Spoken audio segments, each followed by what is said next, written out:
The AI can be in multiple different locations at once and then do a very targeted attack.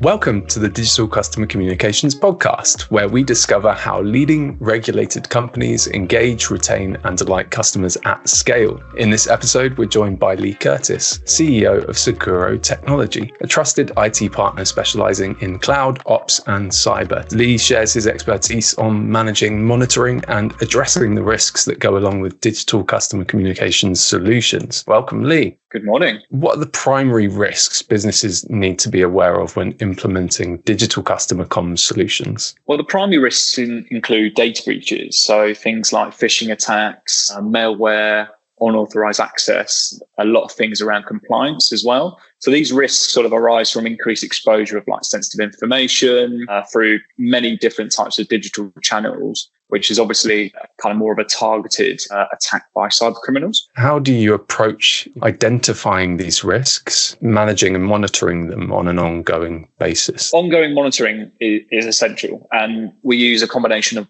automated tools along with a lot of human oversight. So real-time threat detection and systems like logs are combined with regular audits. And then we use these to track the communication flows that go through. And then what these do, they flag up anomalies, and then we address those potential vulnerabilities pretty much immediately. So that would be something that you would do initially with a business and then on an ongoing basis. So with real-time monitoring, you're sort of constantly there to go in and address stuff, or are you reviewing them in cycles, like every month, every quarter? That's an ongoing thing. So in order to obviously stay ahead of the curve, not that we can always stay ahead of the curve, we need to have constant monitoring of that information flowing through. So if you're sending, for example, communications and we detect an anomaly on there, we can proactively go in and eradicate that from the get-go. So there's no delay. There's no, we can review this once a month for the customer. So then that customer knows that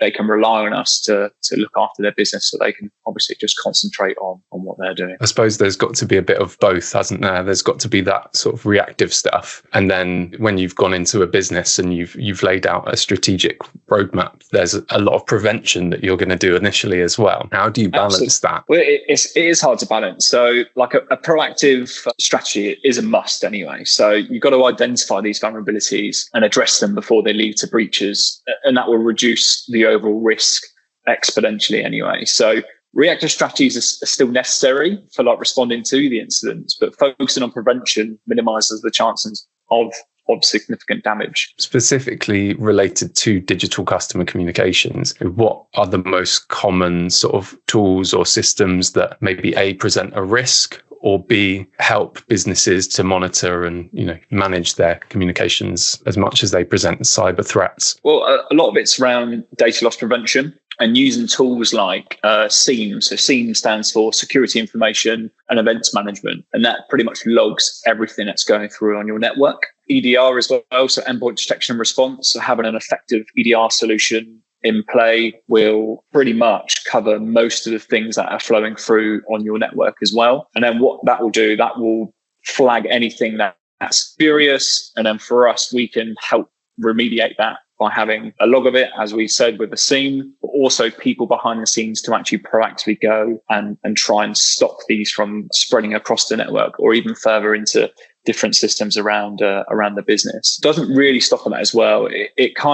A lot of it is down to human error as well within organizations. So you can have the best technology in your organization, but without effective training. So cyber awareness training or staying up to date with the latest threats out there, things can go awry very quickly, especially if you don't have a really good communication system within the business as well. So those two tools that you mentioned, are those something that internally the business would monitor as well as yourselves? Or is this just something that you're monitoring externally and relaying the issues back to the business? It depends on how many people are in the business looking after these things. So for example, if you fully outsource this, then we would do that ourselves in the managed service provider would effectively take on the responsibility and have like a mini security operations center there to be proactive in these things. Not all customers want that. Some customers have the personnel and the expertise in-house themselves, so they just want the tool to be able to go and do that. So yeah, it's completely down to the customer of what they want to do. And I imagine as businesses scale, they might want to bring those outsourced ops in-house. Are there any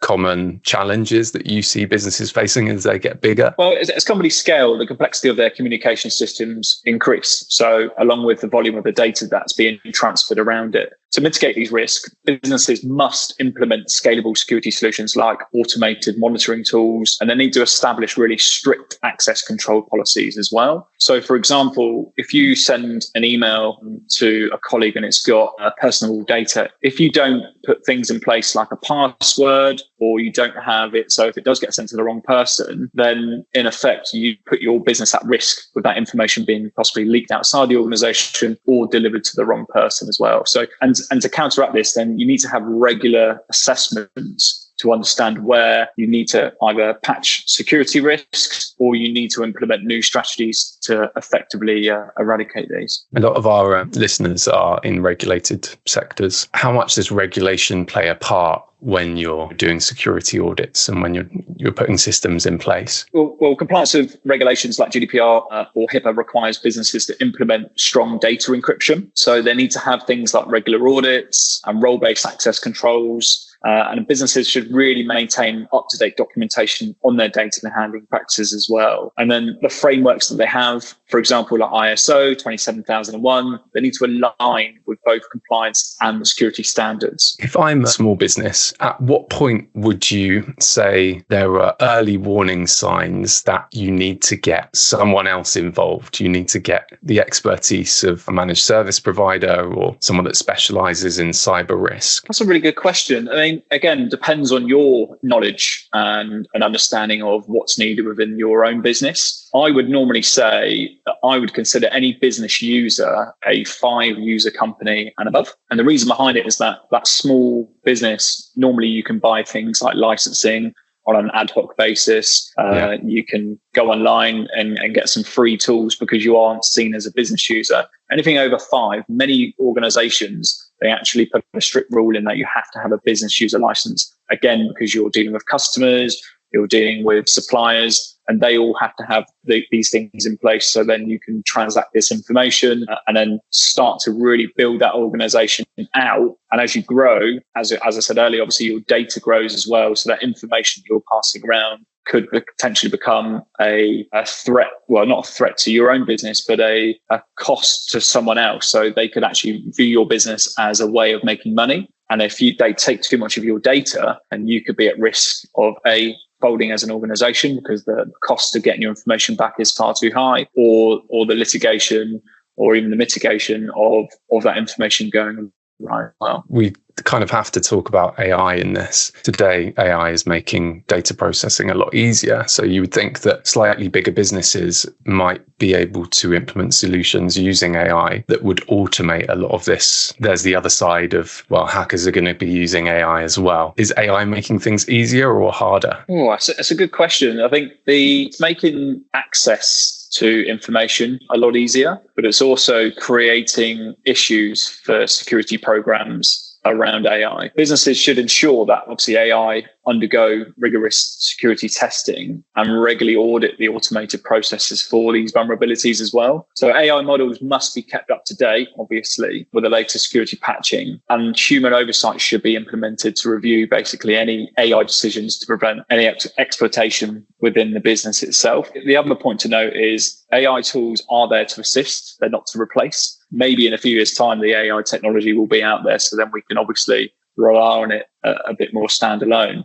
But at the moment, it's more of an assist. So you need to do the diligence really on that AI technology yourself. Something else that's making that even more of a challenge, I would imagine, is this divide that we have now between prem and cloud solutions. Does that make it hard for you guys to manage and monitor these risks? I wouldn't say it necessarily makes it harder. It makes it easier for us to determine where that information is going or what information needs to be stored elsewhere. I mean, there's many different options when it comes to kind of cloud. There's obviously fully in the cloud, there's a hybrid model, and then there's an on-premise model as well. So, and there's other things like colo as well, so you can co-locate your information out to a third party. So for both cloud and on-premise solutions, things like encryption, access controls, and regular backups are really critical. So in order to do that, obviously cloud services should be evaluated for many of the like security certifications. So like ISO, for the Americans, obviously SOC 2, while on-premise systems need to be regularly patched and secured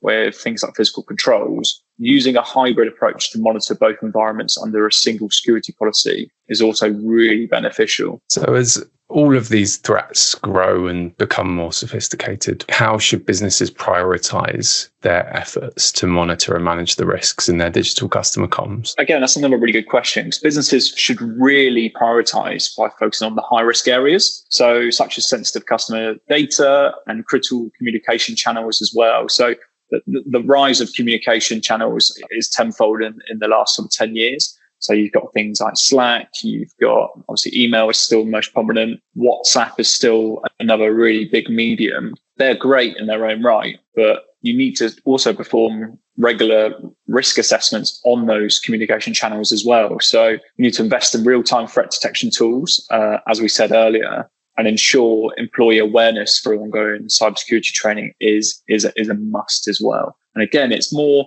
about education. As we evolve as a species, as people, we just want the easiest thing. So having blockers in communication you're only going to go round that security peripheral that's in place to try and just make it easier for yourself. So it's as much about policy as it is much about education. You can only do so much, but there's always going to be a risk. Always going to be a risk. We're not going to shy away from that risk by having technology in its place, because unfortunately the biggest risk is us humans. We just need to get rid of us. Yeah.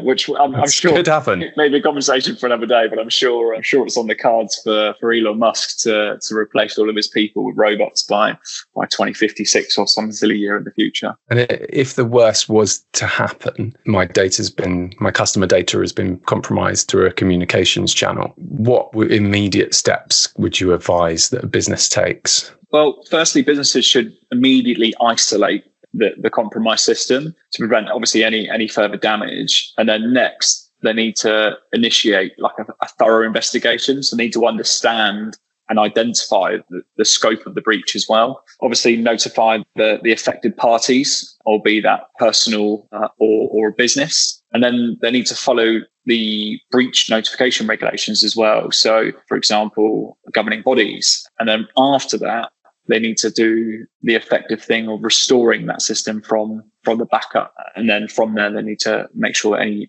of the abilities are patched, just so obviously it doesn't happen again. Would you then go on to do a risk assessment once that breach has been locked down? Is that something that you guys do on an ongoing basis, or when you go into businesses, or when they've had a breach? Talk about those risk assessment kind of intervals and how you do them a little bit. Yeah, well, funnily enough, one of our customers has had a recent breach, and we've gone in as a consultant to try and understand how that breach came in. And I think from initial discussions and discovery, it was an ex-employee's inbox that wasn't being monitored, and they still had access to it. So I looked at, I think it was 2.5 terabytes of data that was in this mailbox from years of obviously emails and attachments and things like that was in it. So what we're doing at the moment, we're diagnosing of how that was still, how they still had access, and understand what information is actually being read and discovered within the period of the breach. And how we're doing that is using, again, tools. I obviously can't explain what tools they are, but we're using tools to understand how that information got in, plus understand what information is personally identifiable as well, just so we can make sure we are notifying those parties. So difficult these days when you do have so many different communication channels that employees and customers are using to interact. Looking ahead, what do you see as the biggest risk or the biggest trends in risk in digital customer communications, and how can businesses prep for them? It's a really good question. And the reason why I say that is we touched on AI slightly before, and that is what I see as the biggest risk, is AI-driven phishing attacks. because a lot of the attacks at the moment are all human-led. Yeah, there's maybe some AI written content within it, but now there's going to be bots out there with an AI technology in the back end targeting phishing attacks, understanding where customers are potentially physically, where their family members are physically, where they're going on holiday, because the AI can be in multiple different locations at once and then do a very targeted attack with that individual to try and extract money, extract information, and then develop more of a talk track around how they potentially help them in a situation which they found themselves in because they've posted on Facebook or Instagram, they've broken down. We'll send a recovery track for you. You've got to pay the £300. It's a very, very targeted attack. From there, there's going to be a lot of things around deepfake as well. Deepfake is a type of technology where you can spoof your face onto a character. For example, I could put your face on mine, speak to your CEO and say, we have had an issue. Can I order a new laptop, for example? Do you mind? Yeah,